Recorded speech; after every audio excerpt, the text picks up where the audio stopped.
Financial asset record हो गया fair value through profit और लॉस, हालांकि वो मैयर किस पर होना चाहिए था, अमोर्टाइज्ड कॉस्ट पर। क्या ये बात आपको पहले पैराग्राफ से समझ में आ रही है? तो इसका मतलब है कि रॉन्ग अकाउंटिंग क्या हुई है, फेयर वैल्यू थ्रू प्रॉफिट और लॉस, और करेक्ट अकाउंटिंग क्या होनी चाहिए थी, अमोर्टाइज्ड कॉस्ट। सो इसकी करेक्टिंग एंट्रीज हो गई हैं, बस ठीक है, इसी की करनी थी। अभी वो वाला पोर्शन जो है वो सेकंड पार्ट IAS 28 के साथ होगा। ये क्वेश्चन आपने देखा होगा कि इसमें एक शेड्यूल उन्होंने बनाया हुआ था जो कि इनकरेक्ट था और आपने उसको करेक्ट करके बनाना था। कुछ चीजें ठीक भी थी, वो एज इट इज रहने देनी थी और बाकी को चेंज करना था। तो एक कॉन्सेप्ट वाइज आपको पता चलता है। और एक किस्म की देखें इस क्वेश्चन में अच्छी बात यह थी कि आपको एक समरी मिल जाती है, जो आपने सारे रूल्स पढ़े होते हैं कि overall summary of the rules financial assets से रिलेटेड ये है। इसकी एंट्रीज हो गई थी जिप्सम लिमिटेड की, इसमें any query? No, okay, good. अच्छा जी, आज हमारा जो लास्ट एरिया है इसको स्टार्ट कर रहे हैं और इस एरिया में हमारा फोकस जो है वो सिंपली है फाइनेंशियल लायबिलिटीज। फाइनेंशियल लायबिलिटीज, अच्छा, फाइनेंशियल लायबिलिटीज के लिए हम ऑलरेडी पढ़ चुके हैं कि दो किस्म की क्लासिफिकेशन होती है। कौन कौन सी? अमोर्टाइज्ड कॉस्ट और फेयर वैल्यू। अच्छा, ये इसका जो फेयर वैल्यू है वो actually fair value through profit और लॉस है, फेयर वैल्यू थ्रू। लेकिन उसमें आगे जाकर एक टेक्निकल एक पॉइंट आएगा, वो भी अभी हम आज डिस्कस करेंगे। अच्छा, रूल क्या है? हमने पढ़ा था कि तीन किस्म की लायबिलिटीज फेयर वैल्यू पे मैयर होंगी, जो ट्रेडिंग के लिए हो, जो हेजिंग के लिए हो, या अकाउंटिंग मिसमैच क्रिएट हो रहा हो तो तब, जिनको हम रिकॉग्नाइज करते हैं किस पर, फेयर वैल्यू पे। और इन तीन के अलावा जितनी भी फाइनेंशियल लायबिलिटीज हैं उनकी क्लासिफिकेशन क्या होती है? Amortised cost. यानी इसमें अमोर्टाइज्ड कॉस्ट की क्लासिफिकेशन का क्राइटेरिया यह था कि जो फेयर वैल्यू पे मैयर नहीं होगा वो किस पर होगा। हालांकि एसेट्स वाले सिनेरियो में याद रखें डिफॉल्ट कैटेगरी कौन सी थी? फेयर वैल्यू थ्रू प्रॉफिट और लॉस। यहां पे डिफॉल्ट कैटेगरी अमोर्टाइज्ड कॉस्ट है, यहां पे डिफॉल्ट कैटेगरी क्या है? अब इसमें हमारी दोनों कैटेगरीज की बात करें तो अमोर्टाइज्ड कॉस्ट में इनिशियली मेजर करेंगे fair value minus transaction cost. Now this is the difference. Assets में हम कहते थे fair value plus transaction cost, क्योंकि कॉन्सेप्ट ये होता था कि अगर आपने एक इंस्ट्रूमेंट 100 का लिया है और आपने ट्रांजैक्शन कॉस्ट उसके ऊपर 2 की इनकर की है, तो आपकी जो टोटल कॉस्ट लगी वो क्या लगी?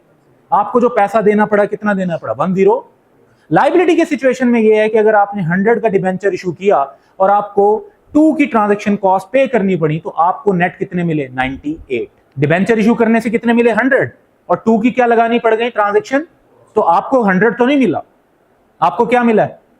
इसलिए इसमें fair value minus transaction cost, और एसेट की सूरत में क्या करते हैं? Fair value plus transaction cost करते हैं। तो पहला स्टेप तो हमें यह समझना है। बाद में इसकी मेजरमेंट अमोर्टाइज्ड कॉस्ट पर ही होगी, इफेक्टिव इंटरेस्ट प्रॉफिट और लॉस में जाएगा, और डिस्पोजल पर जो गेन और लॉस होता है वो भी प्रॉफिट और लॉस में जाता है। खैर, लेकिन डिस्पोजल वाला पोर्शन हमारे सिलेबस का पार्ट नहीं है।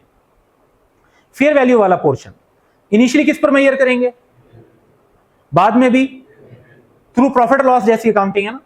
अब इसके जो चेंजेस हैं, जिसकी वजह से वैसे इसका नाम फेयर वैल्यू थ्रू प्रॉफिट और लॉस है, लेकिन मैं कंफ्यूजन ना आए इसलिए इसको मैंने सिर्फ फेयर वैल्यू लिखा है, क्योंकि नॉर्मल अकाउंटिंग यही है कि fair value to fair value जो चेंज आए वो कहां जाना चाहिए? प्रॉफिट और लॉस। बट इसमें स्टैंडर्ड बाद में जाकर एक एक्सेप्शन क्रिएट करता है, और वो एक्सेप्शन ये होती है कि जितना चेंज ऑन क्रेडिट रिस्क की वजह से आएगा, किसकी वजह से? ऑन क्रेडिट, वो OCI में जाना चाहिए। वो कहां जाना चाहिए? OCI में, वो प्रॉफिट और लॉस में नहीं जाना चाहिए। तो की पॉइंट अब ये होगा कि हम कहेंगे जितना ऑन क्रेडिट रिस्क की वजह से चेंज होगा वो कहां जाएगा? OCI में, और बाकी सारा जो भी होगा वो कहां जाएगा? प्रॉफिट और लॉस में। और ऑब्वियसली जो यहां पर पूरे सिनेरियो में एक क्वेश्चन अराइज हो रहा है वो ये हो रहा है कि what is on credit risk, कि ऑन क्रेडिट रिस्क होता क्या है। अच्छा, गो के ऑन क्रेडिट रिस्क को कैलकुलेट करने के भी मैकेनिज्म और मेथड्स मौजूद हैं, जिसमें हम बेंचमार्क इंटरेस्ट रेट और दूसरी डाटा को यूज करते हुए कैलकुलेट कर लेते हैं, लेकिन वो हमारे स्कोप का पार्ट नहीं है। बट मैं आपको ऑन क्रेडिट रिस्क थोड़ा सा एक्सप्लेन अभी करूंगा, और फिर इसकी अकाउंटिंग करते वक्त मजीद डिटेल में भी जाएंगे। Got it? अब ऑन क्रेडिट रिस्क क्या है? इमेजिन करें कि हमारी एक कंपनी है, हमने 100 रुपए का एक डिबेंचर इशू किया, मार्केट में वो कितने का ट्रेड हो रहा है? 100 रुपए का। अगर हमारी कंपनी की रेप्यूट बेहतर होती जाए कि ये कंपनी तो टाइम से इंटरेस्ट पे करती है, अपने सारे लोन वापस कर सकती है, तो उस डिबेंचर की मार्केट में डिमांड बढ़ेगी। जब डिमांड बढ़ेगी तो उसका रेट भी बढ़ेगा। ओके, अच्छा, और अगर हमारी कंपनी के हालात खराब होने लग जाए, कि अनफॉर्चुनेटली हमारी कंपनी थी, कुछ कॉन्ट्रैक्ट लूज हो गए, एक आध बैंक के साथ भी अब मसला आ गया जो लोन अपना वापस मांग रहा है, मार्केट में ये सारी इश्यूज चल रहे हैं, हम अपने क्रेडिटर्स को टाइम पर पे नहीं कर पा रहे, तो हमारा क्रेडिट रिस्क बढ़ गया। अब हमारे डिबेंचर जो मार्केट में ट्रेड हो रहे हैं उनकी डिमांड बढ़ जाएगी या कम हो जाएगी? जब डिमांड कम हो और सप्लाई बेशक सेम लेवल पर हो, तो डिमांड कम होने से रेट पे क्या फर्क पड़ता है? कम हो जाता है। और मैं कहूं कि जी मैं तो फेयर वैल्यू पे मेजर कर रहा हूं, जब मैंने डिबेंचर इशू किया था 100 रुपए पे मेजर किया था, अब क्योंकि हमने बहुत बुरा परफॉर्म किया है तो मार्केट में हमारे डिबेंचर की परफॉर्मेंस क्या हो गई है? कम हो गई है, और मार्केट में रेट 100 के बजाय क्या हो गया? 95। और मैं कहूंगा मैं 5 का गेन रिकॉर्ड करूंगा प्रॉफिट और लॉस में, कि मैं 5 का गेन रिकॉर्ड कर रहा हूं प्रॉफिट और लॉस में। किस बात का? कि हमारी परफॉर्मेंस बुरी हो गई है, हमारा क्रेडिट रिस्क बढ़ गया है। तो ये बड़ी एब्सर्ड सी बात नहीं है कि हमने अपने क्रेडिट रिस्क को मैनेज सही नहीं किया, और मैनेज सही ना करने की वजह से अब हमारा प्रॉफिट ज्यादा शो होगा। एक एब्सर्ड सी बात बन रही है ना, मतलब does not make any sense कि भाई आपने अगर अपनी बिजनेस को सही नहीं चला पा रहे, चाहे हालात की वजह से चाहे अपनी वजह से, लेकिन आपके प्रॉफिट में तो उसका इफेक्ट गेन के तौर पर तो शो नहीं होना चाहिए। लेकिन आ तो रहा है ना, लायबिलिटी 100 से 95 हो गई, डिक्रीज इन लायबिलिटी क्या होता है? गेन होता है, गेन तो रिकॉर्ड होगा। अब ये गेन प्रॉफिट और लॉस में रिकॉर्ड हो, ये ज्यादा बुरा है, रिकॉर्ड तो करना था। स्टैंडर्ड्स ने उसके लिए क्या रूल निकाला? मैंने कहा प्रॉफिट और लॉस में ना रिकॉर्ड करो, इसे कहां रिकॉर्ड कर दो? ओसीआई में कर दो। हाँ, इसके अलावा जो चेंजेस आए हैं ऑन क्रेडिट रिस्क के अलावा, उनको कहां लेकर जा सकते हैं? प्रॉफिट और लॉस में। आप कहते हैं जी बाज़ औक़ात जो और चेंजेस आते हैं मैं उनको एक्सप्लेन करता हूं, यानी जिसमें क्रेडिट रिस्क का इशू नहीं होता। हमने एक डिबेंचर इशू किया 12% पे, हम लोगों को कितना इंटरेस्ट दे रहे हैं? 12%, क्योंकि उस टाइम मार्केट में भी कितना इंटरेस्ट चल रहा था? 12% चल रहा था। अब वक्त के साथ यह होता है कि इंटरेस्ट रेट आपको पता है ना, चेंज होता रहता है, कभी स्टेट बैंक बढ़ा देता है, कभी स्टेट बैंक कम कर देता है गवर्नमेंट की मॉनेटरी पॉलिसी के मुताबिक।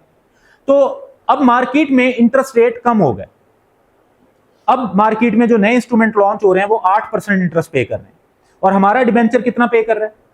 12%। इसका मतलब है लोग अगर हमारे डिबेंचर में इन्वेस्ट करेंगे तो उनको ज्यादा रिटर्न मिलेगा, दूसरे डिबेंचर्स में इन्वेस्ट करेंगे तो उन्हें, इसका मतलब है हमारे डिबेंचर की डिमांड बढ़ जाएगी। हमारे डिबेंचर की डिमांड, तो वो इंस्ट्रूमेंट हो सकता है अब लोग 100 रुपए के बजाय 105 रुपए में भी खरीदने को तैयार हो, कि अगले कई साल तक 8 के बजाय 12 मिलने हैं, तो 4-4 करके जो हर साल ज्यादा मिलने हैं, उसकी वजह से आज 4-5 रुपए एक्स्ट्रा पे करने में क्या हर्ज है? होगा ना, ये बात, प्राइस बढ़ जाएगी। और इसी तरीके से इमेजिन कि अगर हमने 12% पे इंस्ट्रूमेंट इशू किया हुआ है और मार्केट में अब नए इंस्ट्रूमेंट इशू हो रहे हैं 16% पे, 18% पे, 20% पे, तो लोग क्या करेंगे? लोग हमारे वाला डिबेंचर बेचने लग जाएंगे, कहेंगे ये बेचो, इसको बेचो, 12 रुपए मिलते हैं सिर्फ, why not invest in the 16 और 18? जब सब लोग बेचने लगेंगे और खरीदने में लोग कम इंटरेस्टेड होंगे, तो 100 रुपए की चीज 100 रुपए में भी सेल नहीं होगी, 99 में सेल करनी पड़ेगी, 98 में सेल करनी पड़ेगी, 97 में सेल करनी पड़ेगी, डिक्लाइन होगी वैल्यू। अब ये जो वैल्यू का चेंज आया, इसमें हमारा कोई क्रेडिट रिस्क चेंज नहीं हुआ, ये वैल्यू कम हो रही है या ज्यादा हो रही है वो इस वजह से हो रही है कि मार्केट के इंटरेस्ट रेट और हमारे इंटरेस्ट रेट्स में डिफरेंस आ गया, हमारा क्रेडिट रिस्क चेंज नहीं हुआ। ये चेंज कहां जाना चाहिए? प्रॉफिट और लॉस में। लेकिन हमारा क्रेडिट रिस्क चेंज होना क्या होता है? क्रेडिट रिस्क ये होता है कि देखें, जिस तरह ये बताएं कि वर्ल्ड ओवर क्या पाकिस्तान को लोन देना किसी इंटरनेशनल इदारे के लिए ज्यादा रिस्की है या चाइना को? पाकिस्तान को।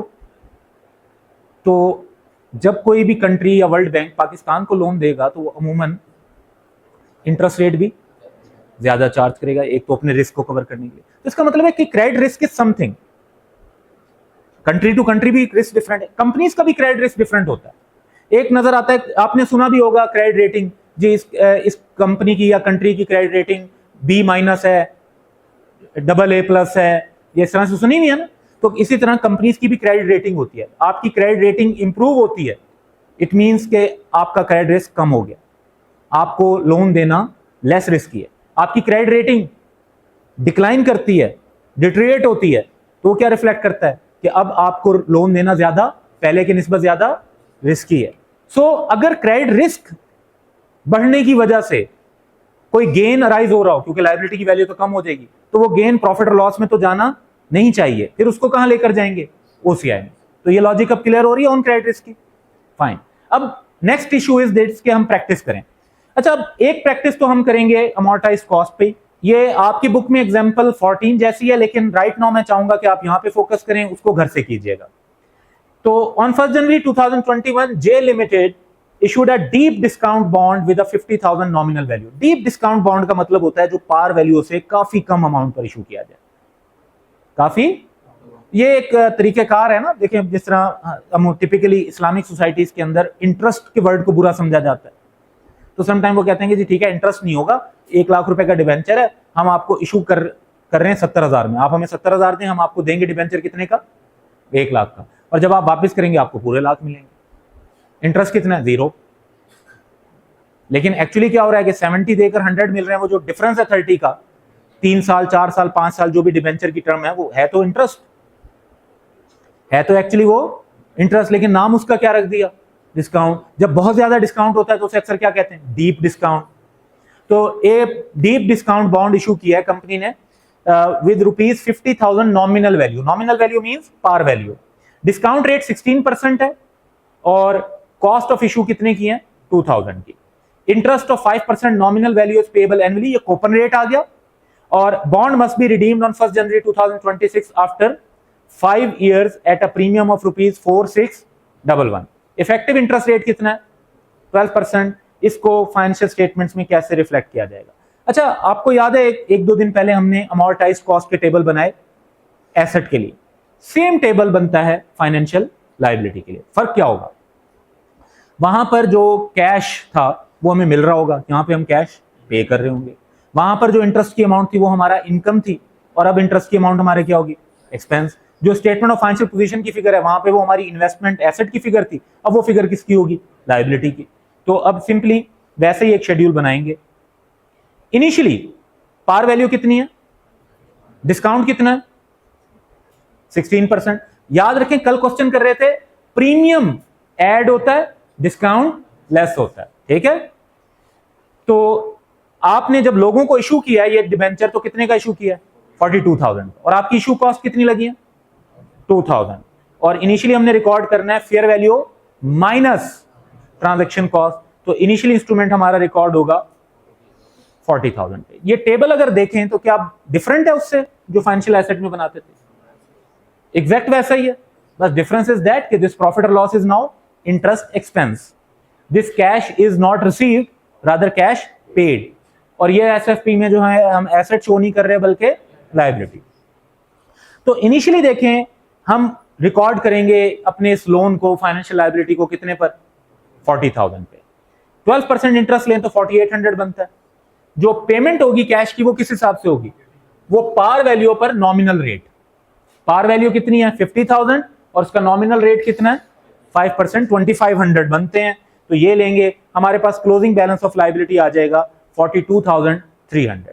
नेक्स्ट ईयर यही हमारा क्या बनेगा, ओपनिंग बैलेंस। अब इस पर 12% इंटरेस्ट लेते हैं तो 5076 2500 44876, 2 साल हो गए। सिमिलर फैशन में थर्ड ईयर और फोर्थ ईयर और फिर फिफ्थ ईयर। अब अमाउंट 50,000 से भी ऊपर पहुंच गई है। इफेक्टिव रेट कितना है, 6119, 12% आएगा। प्रीमियम है क्या इस पे, सिनेरियो पढ़ें, प्रीमियम भी है, रिडेम्पशन पे प्रीमियम है। इशू के टाइम पर क्या था, डिस्काउंट, और रिडेम्पशन के टाइम पर क्या है, प्रीमियम कितना है, 4611। अब जब पूरे 5 साल कंप्लीट होंगे तो आपको जो पैसा वापस करना होगा वो कितना करना होगा, 2500 इंटरेस्ट का भी देना पड़ेगा जो ये रेगुलरली हम दे रहे हैं, 50,000 पार वैल्यू का भी देना पड़ेगा, और 4611 प्रीमियम का भी देना पड़ेगा। करेक्ट, ये सारे दे देंगे तो फिर आपका बैलेंस क्या हो जाएगा, 0। यहां पे ये बात समझ में आ रही है। अच्छा, अब क्वेश्चन तो ये हमने पहले जैसा किया, लेकिन अब क्योंकि हम काफी क्वेश्चंस कर चुके हैं तो मैं इस क्वेश्चंस के थ्रू आपके कुछ और एडवांस कॉन्सेप्ट्स भी स्टैब्लिश करना चाहता हूं। हम ये अंडरस्टैंड करना चाहते हैं कि इफेक्टिव इंटरेस्ट में, कैश पेड के अंदर और एक नॉमिनल इंटरेस्ट या कूपन इंटरेस्ट में कनेक्शन क्या है, ठीक है, तो वो भी एक अंडरस्टैंड करते हैं। सो अगर आप नोटिस करें तो हमें जो पैसा मिला था वो कितना मिला था, 40,000। जो हमने टोटल पैसा पे किया है वो ये किया।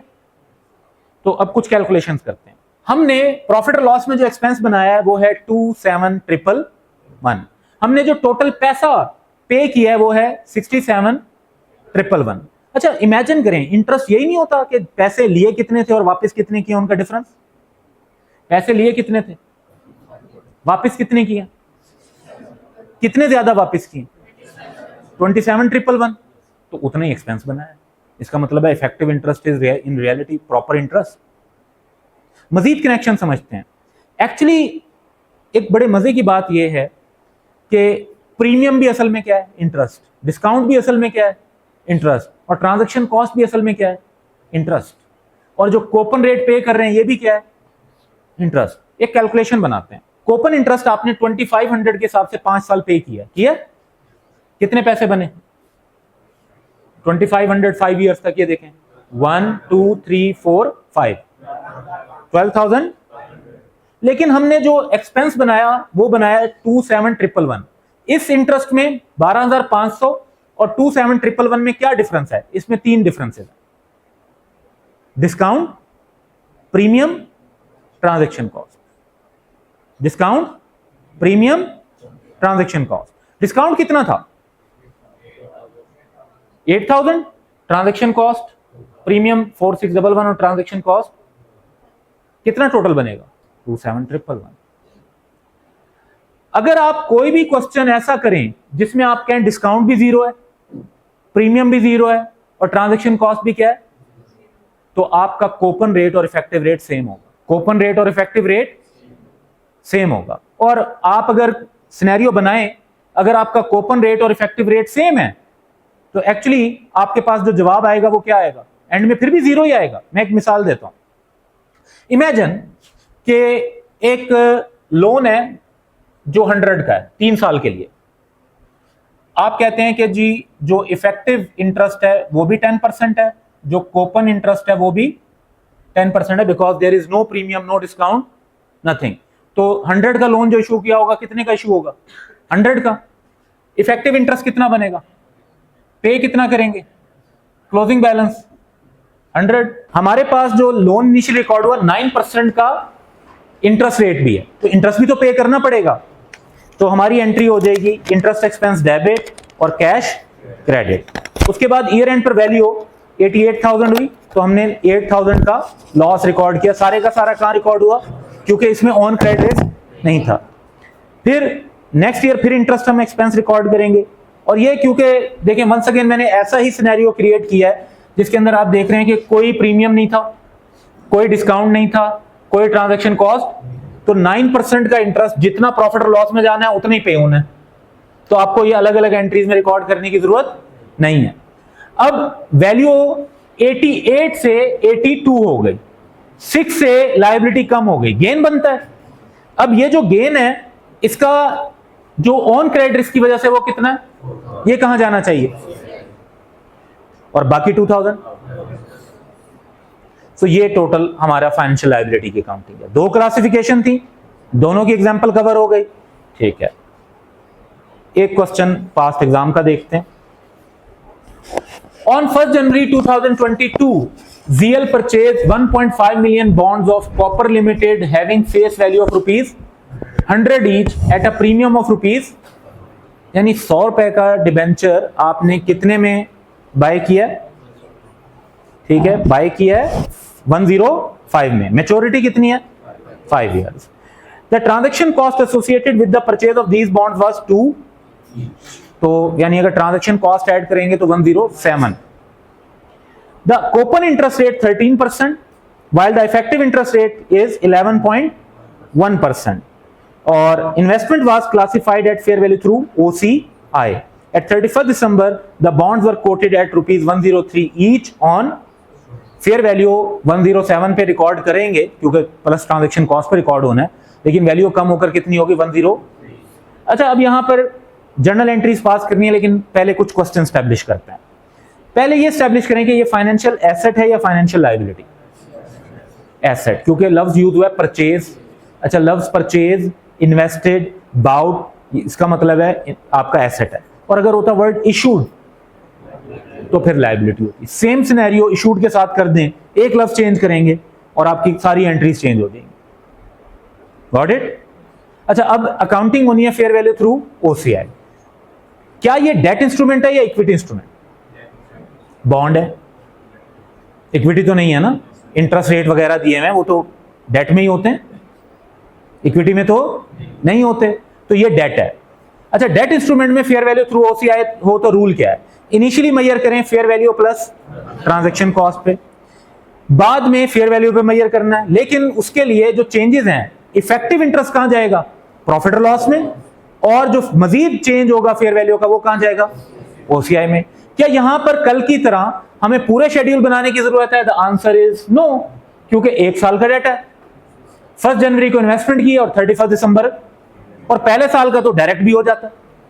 लेकिन वंस अगेन रूल नहीं बना देना कि सर इस क्वेश्चन में हो गया था तो सब में हो जाएगा। कल जो हम क्वेश्चन कर रहे थे उसमें डाटा 3 से 4 साल का हैंडल करना था, तो प्रॉपर अमोर्टाइज कॉस्ट का शेड्यूल पहले बनाकर देखना पड़ा। इसमें अगर नहीं भी बनाएंगे तो काम चल जाएगा।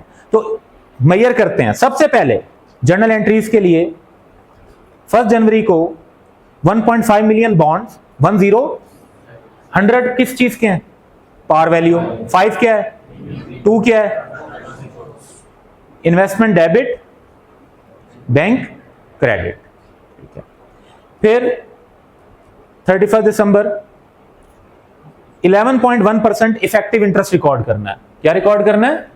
Effective interest. कितना है? 11 अब ये पहला साल है इसलिए सीधा सीधा भी कैलकुलेट हो जाएगा। नेक्स्ट ईयर में आते तो अमोर्टाइज कॉस्ट का टेबल बनाना पड़ता। तो investment debit, interest income, credit. फिर आपको पैसे भी मिले होंगे। पैसे जो मिले होंगे वो मिलेंगे 13%, but 13% of what? Par value. 1.5 million है, 100 की पार वैल्यू है, 13% जो पैसे मिले बैंक डेबिट, और उतने से इन्वेस्टमेंट क्या कर देंगे? क्रेडिट। नेक्स्ट आपका फेयर वैल्यू के साथ डिफरेंस देखना है। आपका इंस्ट्रूमेंट इनिशियली रिकॉर्डेड है किस पर? 10। अब उसको आपने किस पर लेकर आना है? 4 रुपए का फर्क आएगा, कम हो जाएगा। एसेट कम हो जाए तो गेन रिकॉर्ड होगा कि लॉस? लॉस। तो हम करेंगे कि ये अमाउंट रिकॉर्ड होती है लॉस 4.32 और इन्वेस्टमेंट क्रेडिट।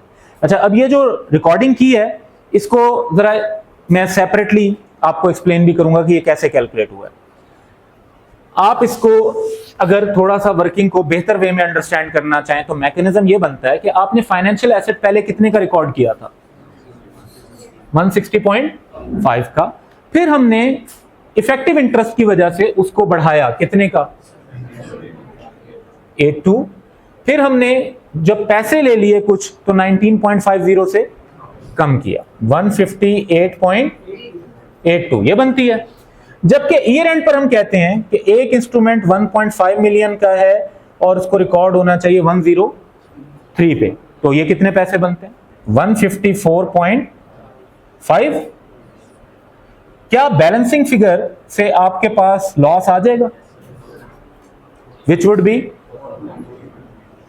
4.32। Got it? तो दिस इज द वे ये लॉस रिकॉर्ड हुआ।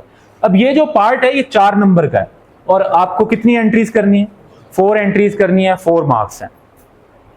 इन अ सेंस अगर आप देखें तो कोई भी ऐसी टेक्निकल चीज नहीं है। आपने अगर टॉपिक की प्रॉपर प्रैक्टिस की भी हो तो इसके अंदर आप इजीली फुल मार्क्स ले सकते हैं। आपको सिर्फ एक मरतबा ये टॉपिक जो है ना एग्जाम के पर्सपेक्टिव से इस एंगल से अच्छा है कि बहुत ज्यादा कॉम्प्लेक्स क्वेश्चन नहीं होता, उसी स्टाइल के क्वेश्चन होते हैं जैसे हमने प्रैक्टिस किए हुए होते हैं। हाँ, जो जिस तरह से आपने अभी जो कल क्वेश्चन किया घर से उसमें करेक्टिंग एंट्री करनी थी, that was a bit more technical कि आपको 2 एंगल समझने और फिर करेक्टिंग एंट्री करनी है। तो ज्यादा से ज्यादा इस तरह का क्वेश्चन आ जाता है, तो इसके ऊपर ग्रिप होगी तो आप अच्छे मार्क्स ऑब्टेन कर सकते हैं। आता तो ये क्योंकि लेवल 1 का टॉपिक है तो अप टू 8 मार्क्स इस पे टेस्ट होते हैं, लेकिन काफी कह लेंगे फ्रीक्वेंसी ज्यादा है इसकी एग्जामिन होने की। हर बार है ये तो जरूरी नहीं है, लेकिन जब भी आता है तो उसमें फ्रीक्वेंसी ज्यादा है। हर 4 में से आप कह लें 3 अटेम्प्ट में तो टेस्ट हो ही रहा है ऑन एवरेज। अच्छा, इसी क्वेश्चन का एक और पार्ट भी है which is bit different. On 1 July 2022 ZL issued 2 million 10% redeemable preference shares। क्या ये फाइनेंशियल एसेट है? क्या ये फाइनेंशियल लायबिलिटी है या इक्विटी है? लायबिलिटी। हालांकि लिखा हुआ क्या है? शेयर्स। तो कौन सा कॉन्सेप्ट है जिसकी वजह से आप इसे लायबिलिटी कह रहे हैं? Substance over form. कि हम कहते हैं कि हमने इकोनॉमिक रियलिटी को फोकस करना है, सिर्फ उसके नाम को फोकस नहीं करना। तो हम शेयर्स के नाम पर नहीं जा रहे, क्योंकि रिडीमेबल प्रेफरेंस शेयर्स में एक एंटिटी की contractual obligation to deliver cash है, therefore these are financial liability. Having face value 100 each at a discount of rupees, यानी 100 रुपए का जो शेयर है आपने जब इशू किया तो आपको कितने पैसे मिले? 90। Transaction cost associated with the issuance of these shares are 3। तो मिले आपको 90 भी नहीं, 3 और लगाने पड़ गए तो आपको मिला 87। ZL measured preference shares at fair value through profit or loss, लेकिन इन्होंने इसको किस पर मेजर किया? Fair value through. तो इसका मतलब है कि इसकी अकाउंटिंग तो फेयर वैल्यू वाली होनी है, अमोर्टाइज कॉस्ट वाली तो नहीं होनी। At 31st December, shares were quoted at ₹80 each on stock exchange, and ZL has estimated that 70% reduction in the fair value is due to drop in ZL's. What does this mean? On credit risk.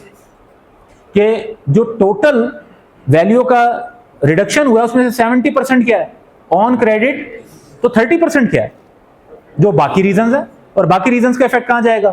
Profit और loss. और credit rating का 70% effect कहां जाएगा? OCI। No dividend was declared during 2022 in respect of these share. अच्छा, but there is one issue कि जब ये liability है ना, तो इसकी डिविडेंड नहीं है, इंटरेस्ट है। और एक कॉन्सेप्ट आप लोगों ने वैसे भी पढ़ा हुआ है, cumulative versus non cumulative dividend का। और क्वेश्चन में क्लैरिटी ना हो तो नॉर्मल अजम्पशन यही होती है कि डिविडेंड ऑन प्रेफरेंस शेयर्स क्या होता है? क्यूमुलेटिव होता है। सो डिक्लेयर बेशक नहीं हुआ, उसको आपको रिकॉर्ड तो करना पड़ेगा। अब आपका जो टाइम गुजरा है वो 6 मंथ है, 1 जुलाई से लेकर ईयर एंड क्या है? 31 दिसंबर। तो 6 मंथ का हमें वो भी देखना पड़ेगा। और उसको हम डिविडेंड नहीं कहेंगे, हम उसे क्या कहेंगे? Interest, finance cost. So journal entries pass करते हैं। 1 जुलाई को 2 मिलियन डिबेंचर और 90 पे रिकॉर्ड कर रहे हैं, 87 पे नहीं। रीजन? थ्रू प्रॉफिट और लॉस है। अगर अमोर्टाइज कॉस्ट होता तो कितने पे रिकॉर्ड करते? 87 पे, क्योंकि फिर fair value minus transaction cost होता। सो बैंक डेबिट और रिडीमेबल प्रेफरेंस शेयर्स क्रेडिट। जो ट्रांजैक्शन कॉस्ट लगी 3 मिलियन की टोटल, वो आपकी क्या है? एक्सपेंस। 31 दिसंबर को 10% interest for 6 month accrual record होगा, पे तो अभी नहीं हुआ। तो आप कहेंगे फाइनेंस कॉस्ट डेबिट और रिडीमेबल प्रेफरेंस शेयर्स में को यानी लायबिलिटी में क्रेडिट हो जाएगा। किस में क्रेडिट हो जाएगा? लायबिलिटी का पार्ट बन गया कि जब भी पे करेंगे, जब भी डिक्लेयर करके देंगे, वो इसी में से पे होना है। और उसके बाद ईयर एंड पर अगर हम इसकी वैल्यू देखें तो ईयर एंड पर वैल्यू दी हुई है उन्होंने, और उन्होंने कहा जी अब प्राइस कितनी हो गई है? 80। हालांकि हमने इशू कितने का किया था? 90 का। लेकिन 90 के बाद सर्टन चेंजेस भी हैं, जैसे अब यहां पर हमने काम किया था ऐसे इस पर भी करते हैं। तो हमने initially redeemable preference shares record किए कितने पर? 180 पर। अच्छा, उसके बाद सेकंड एंट्री में तो फर्क नहीं पड़ा, लेकिन उसके बाद हमने फिर मजीद क्रेडिट किए कितने से? ये बन गया 190। नंबर ऑफ शेयर्स कितने हैं? 2 मिलियन। एक शेयर कितने का है? 80। तो ये कितना बनता है? 30 से वैल्यू कम हो गई। लायबिलिटी की वैल्यू कम हो जाए गेन होता है, लायबिलिटी डेबिट हो जाएगी। तो लायबिलिटी को तो डेबिट कर देते हैं जी 30 से। ये बताएं कि 30 में से कितनी अमाउंट OCI में जाएगी? Which would be 21। 30 का 70%। और बाकी 9 प्रॉफिट और लॉस में। क्या यहां तक अब ये क्लियर है? तो हमने देखें क्वेश्चन क्लास में अपने नॉर्मल भी किए फाइनेंशियल लायबिलिटीज के, फिर पास्ट एग्जाम को भी डिस्कस किया। तो पास्ट एग्जाम की प्रैक्टिस के बाद अब ये आपका फर्दर वर्क है। अच्छा, इसमें भी ये ध्यान में रखना है, ये पार्ट 2 करना है आपने। इसका पार्ट 1 देखेंगे तो वो आपसे नहीं हैंडल होगा, क्योंकि वो इक्विटी मेथड का है। इसका पार्ट 1 किसका है? इक्विटी मेथड का है, तो वो अभी कवर नहीं होगा। इक्विटी मेथड एक डिफरेंट अकाउंटिंग है वो भी इन्वेस्टमेंट। और मजीद E16 ये statement of change in equity जैसा क्वेश्चन है। और E20 जो ये है जन्नत लिमिटेड, ये भी आई कैप का पास्ट एग्जाम है, थोड़ा सा पुराना, यानी अराउंड 2019-20 का। ये अच्छा क्वेश्चन है, इसको ट्राई कीजिएगा प्रॉपरली। और बाकी कुछ सर्टन एमसीक्यूज हैं, इनको ट्राई करेंगे। तो हमारा टॉपिक जो है वो अब कंप्लीट है, ठीक है। हमने जो चीजें कवर की हैं, डेफिनेशन, क्लासिफिकेशन और तीन तरह की मेजरमेंट। पहली मेजरमेंट कौन सी? Financial asset, equity instrument. दूसरी फाइनेंशियल एसेट, डेट इंस्ट्रूमेंट। और तीसरी आज फाइनेंशियल लायबिलिटी। तो ये हमारे सिलेबस का स्कोप है, इसको प्रॉपर्ली कवर करें। जो आई कैप की अब न्यू स्कीम आने वाली है उसके अंदर इसमें सिलेबस के अंदर मेंशन्ड है कि इंपेयरमेंट ऑफ फाइनेंशियल एसेट को भी ब्रीफली डिस्कस किया जाएगा। वो राइट नाउ सिलेबस का पार्ट नहीं है, लेकिन न्यू स्कीम के अंदर वो भी इस टॉपिक के सिलेबस का पार्ट बन जाएगा, ठीक है। तो यहां तक कवर करें, फिर कल नेक्स्ट लेक्चर में जो क्यूरीज होंगी उनको डिस्कस करेंगे।